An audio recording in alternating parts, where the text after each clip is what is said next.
আমি আইদার হারুন ভাই অথবা সালমান ভাই যেকোনো একজন কাইন্ডলি যদি একটু উত্তর দেন। দূর থেকে আমরা জানি অনেকেই হয়তো যারা বিশেষ করে বয়স্ক তারা ওইদিন সকালে আসতে তাদের যানজটে ঝামেলা হতে পারে। একদিন আগে তারা আসতে চান এরকম অনেক লোক থাকতে পারে। তারা আসলে প্যান্ডেলের নিচে নিশ্চয়ই আপনারা একটা ব্যবস্থা করছেন। আমাদের এলাকাবাসীর জন্য this is a very great opportunity. আমরা যদি দিনের রাস্তায় যারা ওয়াজ শুনতে আসবেন আমাদের আতিথেয়তাটা দেখানোর জন্য কেউ যদি ভলান্টিয়ারে বলে ওকে আমার বাড়িতে ওয়াজ মাহফিল শুনতে যে চাচারা আসবে আমি ২ জন মানুষকে আমরা রাখতে চাই। আমি একটু যোগ করতে চাই তারেক এই বিষয়ে। জি।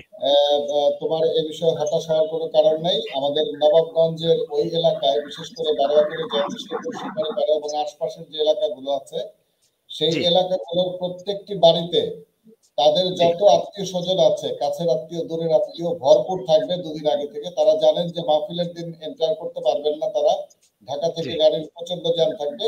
প্রত্যেক বাড়িতেই তাদের যত আত্মীয় স্বজন আছে তারা কিন্তু আগের দিন গিয়ে আতিথেয়তা গ্রহণ করবেন মিজানুর রহমান আজহারী হুজুরের মাহফিলের এই ঐতিহাসিক মাহেন্দ্রগণের সাক্ষী হওয়ার জন্য।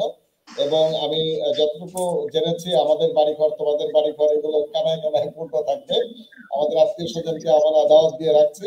পাশাপাশি তারেকের এই কথা আমি যুক্ত করতে চাই, আমরা যেমন দেখি হজের সময় বড় বড় কোম্পানি অনেক লরি নিয়ে জুস ফ্রুটস এবং বিভিন্ন বিস্কিটের প্যাকেট রাস্তায় দাঁড়িয়ে থেকে যারা যেতে থাকেন তাদের হাতে হাতে বিলান। আমাদের যারা বড় বড় কোম্পানি আছে বাংলাদেশের তারা কিন্তু এই সুযোগ নিতে পারেন। একটা স্পটে তারা একটা স্টল করলেন, সেখান দিয়ে যত মাহফিলে যত আগন্তুক যাবেন তাদেরকে একটা পানির বোতল দিতে পারেন অথবা একটা বিস্কিটের প্যাকেট দিতে পারেন। তারা যদি চান এই দিনের খাতির এই কাজটা আল্লাহ সন্তুষ্টির জন্য তারা করতে পারেন। কিংবা তারা কোনো এমন হতে পারে যে ভ্রাম্যমান হোটেলের মতো করে অস্থায়ী হোটেলের মতো করে সেখানে দূর দূরান্ত থেকে আসা লোকের থাকার ব্যবস্থা করতে পারে। এছাড়া আমি যেটা বলছি যে আমাদের শামিয়ানা এবং মঞ্চ দুদিন আগেই কমপ্লিট হয়ে যাবে, একদম ফুল ফার্নিশড কমপ্লিট হয়ে যাবে দুদিন আগে।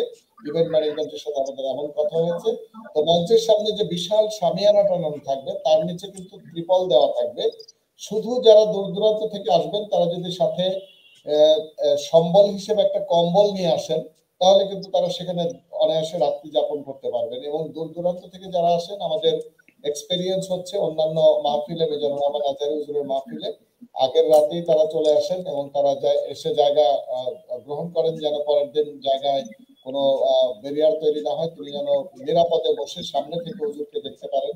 এই জন্য রাতেই অনেক দূর দূরান্ত থেকে লোকজন চলে আসেন, তারা আমার প্যান্ডেলেই থাকতে পারবেন। আশা করি অসুবিধা হবে না। শীতের রাতের জন্য জাস্ট একটা কম্বল যদি সাথে নিয়ে আসে এটি তাদের জন্য শীত নিবারণের জন্য একটা ভালো ব্যবস্থাপনা হতে পারে। পাশাপাশি তার একজন অনুরোধ জানিয়েছেন আমাদের আত্মীয় স্বজনের আতিথ্যতা করার সুযোগ এসছে, এটি যেন আমরা করতে কোনো ধরনের কার্পণ্য না করি। আর মেহমানদারের কথা বলা হয়েছে বিভিন্ন জায়গা থেকে যদি আসে লোকজন, আমাদের সভাপতি সাহেব যেটা বলেছেন আমাদের প্যান্ডেল 2 দিন আগে রেডি হয়ে যাবে, প্যান্ডেলও থাকতে পারবে। এরপরে প্যান্ডেল থেকে মূল প্যান্ডেল থেকে কিন্তু বারোয়াখালী হাই স্কুল খুবই নিকটে। যে কোনো জরুরি অবস্থায় দূর থেকে আসা লোকজনের থাকা খাওয়া যে কোনো জরুরি পরিস্থিতিতে আমরা স্কুল বা স্কুলের সাথে জড়িত যারা আমরা সর্বাত্মক সহযোগিতা করব। আশা করি দূর থেকে এই মাহফিল উপভোগ করতে এসে কেউ কষ্ট পেয়ে যাবে না। যদি আমাদের কাছে আমাদের নলেজে চলে আসে আমরা যে কোনো অবস্থায় যে কোনো জরুরি পরিস্থিতি মোকাবেলা করার জন্য প্রস্তুত থাকবো ইনশাআল্লাহ। ধন্যবাদ। অনেক ধন্যবাদ। অসংখ্য ধন্যবাদ প্রশ্নের উত্তর দেওয়ার জন্য।